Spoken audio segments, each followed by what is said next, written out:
Well, Elizabeth Cox, I'm going to call you Betsy again. You told me I could, and I'm looking forward to our conversation on North Carolina Bookwatch. But I got you here outside. What's on your mind today? Well, I'd like to say about this book that it has two dedications. One dedication is to special education students that I taught in my 20s, and the other dedication is to my Aunt Pearl, who was my grandmother's sister, and no one ever mentioned that she was retarded, which is what they called it then. But when she was growing up, they watched over her carefully.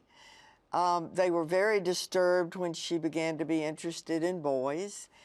And then at 19, she was a very beautiful young woman, and she ran away, fell in love and ran away and got married.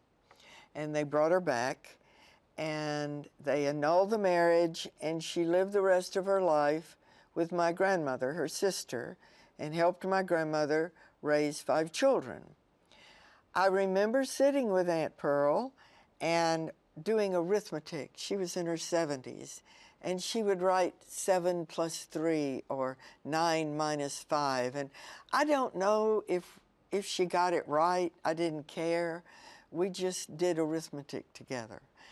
And this book probably began unconsciously with the love for Aunt Pearl, who was in her later years sent to Milledgeville Asylum, which was not a wonderful place. In Georgia. In Georgia. And so for a long while, the family was cheerfully able to make her a part of the family. That's but right. When everybody aged out, there was, or her contemporaries. Right. At some point, and I don't know why she was finally sent there.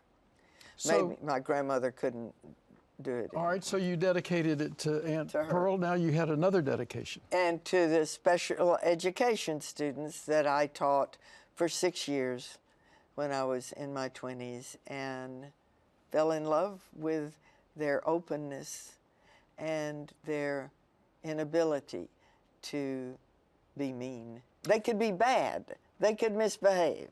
They could throw temper tantrums, but they weren't mean.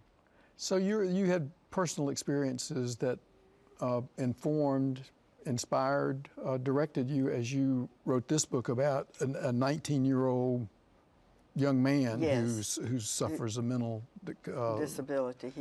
And you know, I think every book I've ever written has a kind of shadow character that is different from the community, but is the heart of the community. Well, the great thing I think is that you're writing about characters who cause trouble for the community, but these are characters that you love. Yes. And so your book reflects the affection that you have for these people. Yes, yes. Something that our society might do well to share. Yes. Thanks, Betsy Thank Cox. You.